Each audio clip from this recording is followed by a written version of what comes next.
Naquela noite meu corpo parou de responder. Eu estava consciente, mas totalmente imóvel. E quando pensei que fosse apenas um colapso, uma presença invisível entrou no quarto e começou a falar comigo.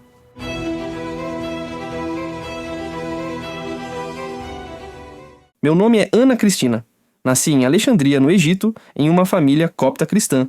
Quando eu tinha 7 anos, emigramos para o Canadá e mais tarde a vida me levou à Califórnia, onde conheci meu primeiro marido, Paul.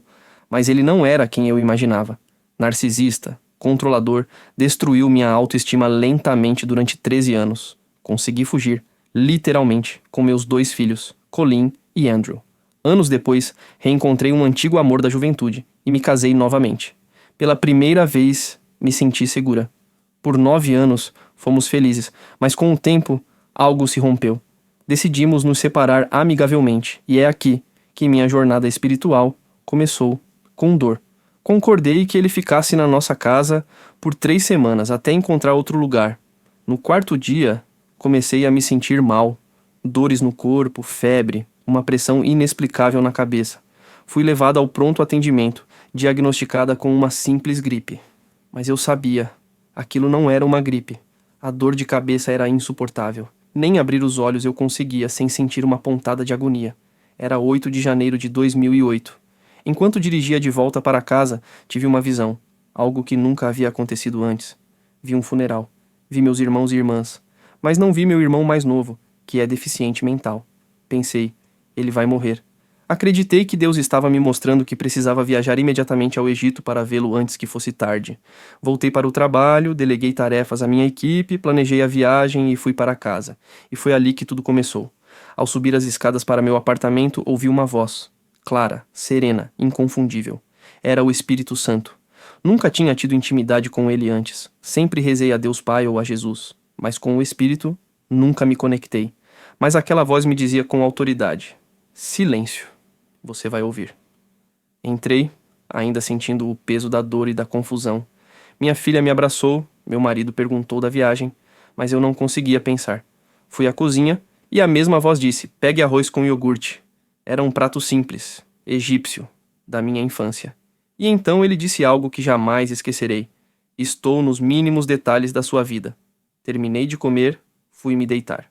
A dor ainda latejava, minha alma inquieta. Foi então que a verdade caiu como uma pedra. Não é o seu irmão, é você. Você vai morrer esta noite. Meu coração gelou. Pensei na minha filha de 14 anos me encontrando morta pela manhã. Entrei em negação. Não pode ser. Eu tenho que viver por ela. Mas então me lembrei de um sonho antigo, em que eu, meus filhos e Jesus caminhávamos entre flores. Naquele instante entendi. Ele estaria com eles. Ele os cuidaria. Foi quando ele disse, você vai partir, mas voltará? Como minha embaixadora, aquela promessa me deu paz. O que faço agora? Perguntei. Ele respondeu, pare de pensar. Mas como se faz isso? Tentei. Tentava parar de pensar e só conseguia pensar se estava conseguindo parar de pensar. Mas finalmente entreguei. Ele então disse, feche os olhos e aconteça o que acontecer. Não os abra. Obedeci. E uma luz entrou no quarto. Não era uma luz comum, era viva, tinha presença. Era o próprio Deus Pai. Senti a janela vibrar. O coração acelerou, cada batida mais forte que a anterior. Tive medo, e no momento em que o medo tomou conta, tudo parou. A luz se foi. A batida cessou. O Espírito disse, você estragou, mas vamos tentar de novo. Respirei fundo. Fechei os olhos. A luz voltou. A vibração também. Meu coração começou a bater, forte, violento, como se fosse explodir. Mas desta vez, segurei firme. Nenhum medo. O Espírito guiava. Quando achei que não aguentaria mais, tudo cessou, suavemente. Agora, se prepare. Será apenas um incômodo, ele disse. No mesmo instante, uma dor aguda atravessou minhas pernas, como se um martelo esmagasse meus ossos. Nunca senti nada igual, mas a cada segundo ele repetia, é só um incômodo, filha, vai passar. E passou. A dor foi embora, mas com ela, qualquer sensação também. Estou paralisada? Perguntei. Sim, ele respondeu, e eu, chocada, pedi para tentar mover o dedo do pé. Tentei... nada. Eu estava mesmo paralisada. E ainda assim, não tive medo, porque ele estava lá.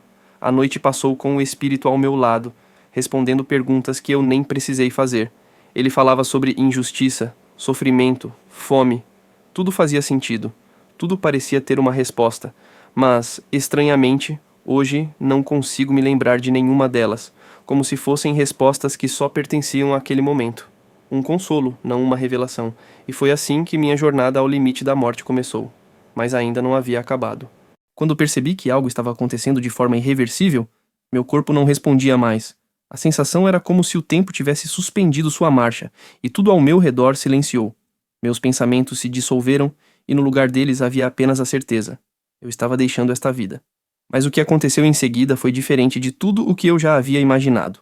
Um calor suave me envolveu, como um cobertor acolhedor em meio à escuridão. Senti que estava flutuando, leve, como se a gravidade não tivesse mais domínio sobre mim. A dor, o medo, a angústia, tudo ficou para trás, como se pertencesse a outra existência, e de fato, pertencia. Vi meu corpo imóvel no chão, e ao lado dele, a figura de Sam, imóvel, como se o tempo também o tivesse congelado. Mas aquilo já não me importava. Meu espírito começava a ser envolvido por uma neblina branca, radiante, que aos poucos se abria como cortinas sendo puxadas para revelar um céu de azul indescritível. Era um azul de eternidade, um azul que respirava paz. Ao meu redor, criaturas celestiais voavam. Não eram como anjos com asas douradas, mas sim formas de vida que pareciam feitas de luz líquida, deslizando pelo espaço como notas de uma música silenciosa. Elas irradiavam tranquilidade. Nenhuma sombra, nenhum som de dor, apenas a mais pura sensação de acolhimento. Eu sabia. Estava sendo recebida por algo sagrado. Logo me via em um campo vasto e verdejante. A grama ondulava sem vento, e havia um perfume no ar que parecia conter todas as flores do mundo. No horizonte, via-se uma cidade luminosa, não feita de pedra ou metal, mas de harmonia. E entre os seres que se aproximavam, reconheci algo que fez meu coração se aquecer: a presença de minha mãe. Ela estava ali, envolta em luz, sem feições humanas como conhecemos, mas eu sabia, com cada parte da minha alma, que era ela. Ela me acolheu com o olhar e seguimos juntas por um caminho de pedra branca que levava num grande salão. Lá dentro, mais seres de luz aguardavam. Entre eles vi uma silhueta que reconheci imediatamente. Minha irmã, Nádia. Sua presença era como reencontrar uma parte de mim que havia sido perdida. Ela sorria com a alma. Com Jesus, tudo sempre fica ainda melhor, disse ela, e suas palavras ecoaram dentro de mim como uma canção de amor eterno. Avançamos até uma sala onde havia um trono coberto por um véu. Alguém me disse que ali sentava a mais pura entre todas. Eu não compreendia tudo, mas sentia que aquilo era maior do que qualquer linguagem podia traduzir. Na saída, encontrei outra figura que irradiava autoridade e doçura. Reconheci-o como o Papa Copta, que havia falecido décadas atrás. Ele me olhou com ternura e perguntou: "Onde você esteve, filha?" Eu, envergonhada, tentei justificar meus caminhos, minhas escolhas, minhas fugas. Mas antes que eu completasse, ele me interrompeu com firmeza e bondade. "O que você procura fora está dentro de você. O mundo precisa do que você carrega." E foi ali que percebi. Aquela jornada não era o fim. De repente, uma força começou a me puxar de volta. Era suave, mas irrecusável. Vi as luzes ao meu redor se desfazendo lentamente como folhas ao vento e voltei a enxergar meu quarto. Sam estava lá, meu corpo, ainda imóvel. Mas algo havia mudado. Senti um estalo leve, como uma gota tocando a água, e voltei. Meus olhos se abriram. O olhar dele, quando percebeu que eu havia retornado, foi de puro espanto. Não havia mais controle em suas mãos, e naquele instante eu soube que não estava sozinha. Algo havia me acompanhado, uma força invisível que me sustentaria dali em diante. Eu estava de volta, mas não era mais a mesma. Minha alma havia tocado o eterno, e agora carregava essa luz dentro de mim. Depois de tudo o que vivi, compreendi que a morte não é o fim, mas uma passagem, e que nessa travessia não estamos sozinhos. Existe uma presença real, amorosa e consciente que caminha conosco, mesmo nos momentos mais sombrios. Naquela noite em que fui traída, violentada e silenciada, Deus não me abandonou. Ele estava comigo, Ele me carregou, e Ele me mostrou que, mesmo quando tudo parece perdido, a alma pode encontrar refúgio num amor que está além da compreensão humana. Hoje, sei que perdoar não é esquecer, é libertar-se. Eu libertei meu agressor, não por ele merecer, mas porque a dor que ele me causou não merece mais viver dentro de mim. Se você perdeu alguém de forma trágica, cruel ou injusta, saiba, a dor existe, mas o medo não precisa existir, porque do outro lado há paz, há acolhimento, há propósito. Eu fui e voltei para dizer a você: a morte não é o fim.